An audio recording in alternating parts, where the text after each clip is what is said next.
l'île aux belles eaux, l'île émeraude, une carte postale touristique. Ce n'est pas pour vous décourager d'y aller, mais c'est pour que vous puissiez connaître la vérité sur les rapports exacts qui existent entre la France et la Guadeloupe. Aujourd'hui, je vais insister sur 3 sujets majeurs. Un sujet social, un sujet sanitaire et un volet plus rapports sociaux. Vous savez, et là, je crois que je peux parler au nom de la camarade aussi de la Martinique ici présente, Petito de l'AOP, l'Agence ouvrière et paysanne. Depuis tantôt, nombre d'organisations de Guadeloupe et de Martinique luttent pour connaître la vérité sur ce qu'on appelle chez nous le crime colonial d'État, l'empoisonnement au chlordécone. Alors, nous sommes habitués aux tremblements de terre, nous sommes habitués aux éruptions volcaniques, nous sommes habitués aux ouragans et aux cyclones. Et quelquefois, nous-mêmes, nous avons l'impression que nous acceptons l'inacceptable. Ne voilà-t-il pas qu'en 1969, des gens de la famille Ayotte, des descendants d'esclavagistes, encore eux, vont demander à l'État français de leur donner l'autorisation d'importer des produits fabriqués aux États-Unis, un pesticide ultra puissant, ultra violent pour tuer des insectes, les charançons dans les bananouets. La commission des toxiques qui existe en France depuis 1943 va donner un avis défavorable, car la commission des toxiques estime que ce produit est dangereux aussi bien pour l'environnement que pour les animaux, que pour les êtres humains.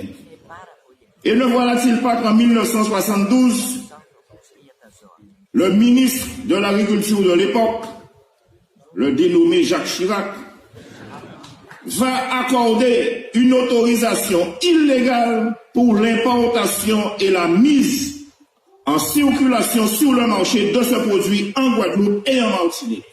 Une autorisation totalement illégale, contraire aux lois de la République française. Et il va s'en suivre une kyrielle d'autorisation illégale de tous les gouvernements et de tous les ministres de l'Agriculture jusqu'en 1990. Des autorisations illégales alors qu'ils savent le produit dangereux.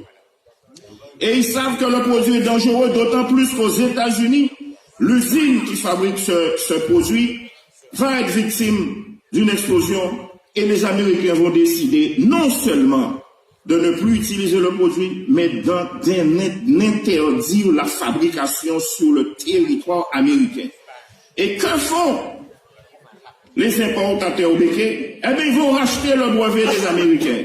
Et que fait le gouvernement français? Ils vont encore leur accorder une homologation et une autorisation de mise sur le marché contraire aux lois de la République française.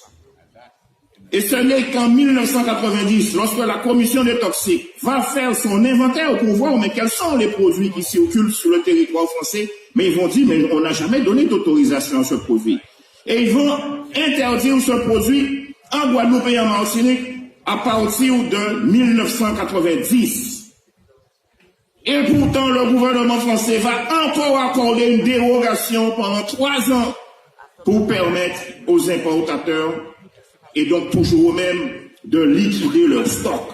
Et même pendant cette période, on va constater qu'il y a la production du produit qui continue et la commercialisation du produit qui continue. Et il faudra attendre quasiment la fin des années 2000 pour qu'on puisse mettre en place ce qu'ils vont appeler les plans chlordécone. Mais des plans chlordécone où l'État va mettre quasiment 30 millions pour la Guadeloupe et pour la Martinique. Quand vous divisez 30 millions par 700 000 habitants, mais vous avez 4 € par personne et par an pour lutter contre un poison. Les conséquences aujourd'hui, c'est quoi? Prématurité, mort fétale, cancer. La Guadeloupe et la Martinique, nous sommes champions du monde du cancer de la prostate, mais évidemment, des problèmes neurologiques et des retards de développement, des retards de quotient intellectuel, c'est les enfants.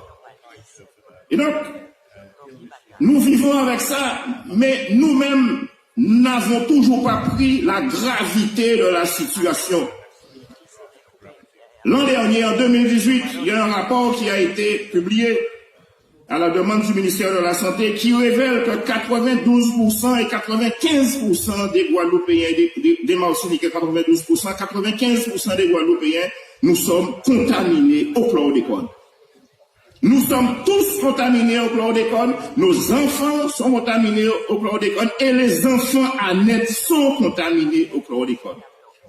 Mais le plus grave encore dans l'histoire, c'est que la terre est contaminée au chlordécone pour, d'après les spécialistes, 700 ans. Et si la terre est contaminée, ça veut dire que les tubercules sont contaminés, que les plantes sont contaminées, que les animaux qui mangent les plantes et les fruits sont contaminés. Ça veut dire aussi que les rivières sont contaminées, les poissons sont contaminés, puisqu'aujourd'hui, quasiment, sur une bande côtière de 30 km en Guadeloupe, il est interdit de pêcher des crabes, de pêcher des poissons, ou bien d'attraper des crustacés dans les rivières. Alors bien évidemment, face à ça, on nous dit de prendre des précautions. Et les précautions, c'est quoi? Eh bien, quand vous mangez des patates douces, ou bien quand vous mangez des ignames, de les éplucher généreusement. Ouais. Ou bien d'aller acheter plutôt dans les supermarchés. De qui? Mais toujours des mêmes qui ont importé le chlordécone. Et dont les ancêtres étaient propriétaires de plantations d'esclaves. Alors c'est une situation où on a l'impression qu'on tourne en rond.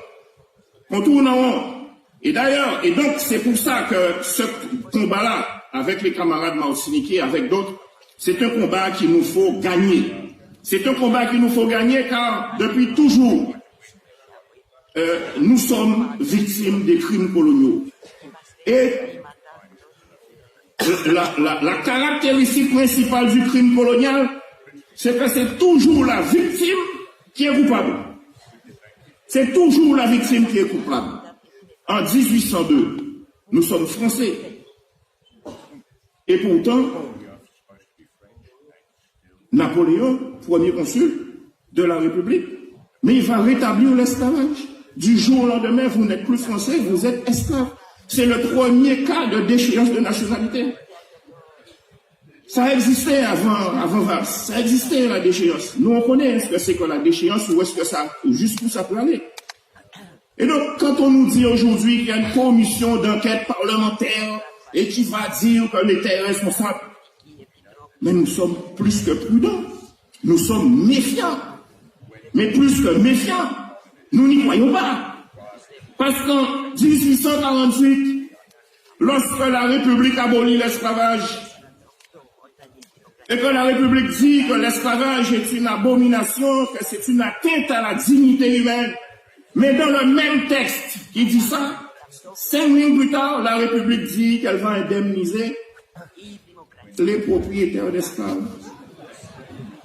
Oui, bien sûr. En 1967, en Guadeloupe, à Pointe-à-Pitre, les ouvriers du bâtiment vont se battre pour 2,5% d'augmentation de salaire. Les militaires vont tirer, bilan plus de 100 morts. Et qui c'est qui va finir en prison? Les Guadeloupéens. Et qui est-ce qui va attraper des décorations? Mais les militaires et le préfet. Et donc, les crimes coloniaux, on sait ce que c'est et on ne veut pas que la question du chlordécone soit un nouveau crime colonial en Guadeloupe et en Martinique.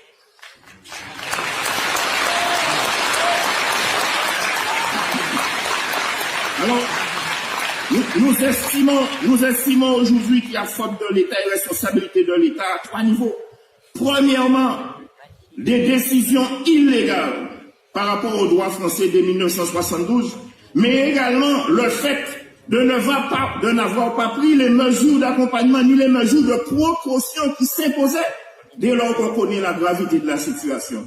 Et troisièmement, en 1991, des laboratoires révèlent que dorénavant, le chlordécone n'est plus seulement dans le sol, mais dans l'eau potable.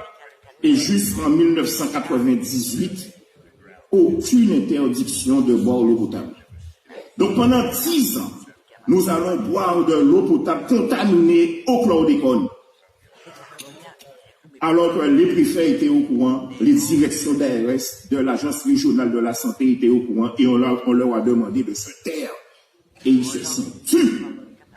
Voilà la réalité dans laquelle nous sommes aujourd'hui.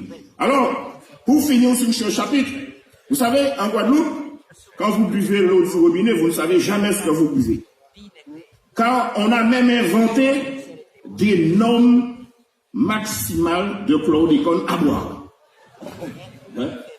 Y compris dans la volaille, y compris dans la viande de porc, y compris dans la viande de bœuf. Vous avez des limites résiduelles. Donc, en Guadeloupe et en Martinique, quand vous buvez l'eau du robinet, dès lors qu'elle ne dépasse pas 0,1 microgramme par litre, eh bien, c'est une eau qui est buvable et potable. Alors que pour l'OMS, le chlordécone, 0 microgramme. Et donc, pour nous amadouer, eh bien, on invite des normes, et dès lors que vous ne dépassez pas les normes, même si c'est du poison, eh bien, vous êtes autorisé à le boire. C'est comme si on vous invitait à boire un petit peu de poison tous les jours, une petite demi-cuillerée de raticide, ça ne vous tuera pas, mais à terme, ça vous fera bien quelque chose. Ça, c'était le premier sujet pour décrire un peu la situation. Une deuxième situation dont nous avons à faire face, c'est la question de l'eau. Depuis une cinquantaine d'années, ça, je crois que toutes les communes de France et de Navarre l'ont connu. La gestion de l'eau a été transférée à des multinationales. Chez nous, la Générale des Eaux, qui est une filiale de Veolia. Les camarades de l'Afrique francophone connaissent bien Veolia. Eh bien, pendant 50 ans, l'argent de l'eau a été utilisé aussi bien par les élus guadeloupéens que par les fonctionnaires français, que par les autorités de l'État pour financer des campagnes électorales à tous les niveaux, y compris les présidentielles. Et jamais les tuyaux n'ont été réparés, jamais des investissements n'ont été effectués. Aujourd'hui, 50 ans après, nous avons pratiquement 70% de perte d'eau parce que les tuyaux sont pourris. Et aujourd'hui, qu'il faut remplacer et mettre un nouveau réseau et réparer, on nous demande de payer. Eh bien, nous avons lancé dans toute la Guadeloupe, avec les associations de défense des usagers, avec LKP, un âge contre profitation, le grand mouvement historique de 2009, eh bien, nous avons lancé une campagne pour dire aux gens, ne payez pas. Ne payez pas, arrêtez de payer une facture d'eau qui nous empoisonne. Arrêtez de payer un service qui n'est pas rendu, car nous devons avoir de l'eau potable, buvable, de bonne qualité, qui coule dans notre robinet en régularité et en quantité. Or, ce n'est pas le cas aujourd'hui. Et donc, aujourd'hui, d'après les services préfectoraux, il y a quasiment 47% d'impayés. Mais nous considérons que ce n'est pas suffisant. Mais figurez-vous, quand nous disons 47% d'impayés, mais curieusement, mais dans les impayés, il y a la préfecture. Curieusement, il y a des mairies. Curieusement, il y a des services du conseil départemental. Mais curieusement, il y a des hôtels. Et donc, en fin de compte, nous nous sommes rendus compte qui nous avait devancé parce que ça faisait des années que les services de l'État et certains services de collectivité et surtout les grands hôtels de Guadeloupe ne payaient pas l'eau. Alors aujourd'hui, on est en train de nous dire qu'il faut payer l'eau parce que c'est de notre faute. Si les investissements ne sont pas faits, nous leur disons non. Nous avons payé, nous avons déjà payé, nous refusons de payer une redevance supplémentaire. Et nous exigeons justement... Camarade, excuse-moi. Je suis désolé de t'interrompre, mais est-ce que tu peux concentrer maintenant ton intervention? D'accord. Merci. D'accord. Alors...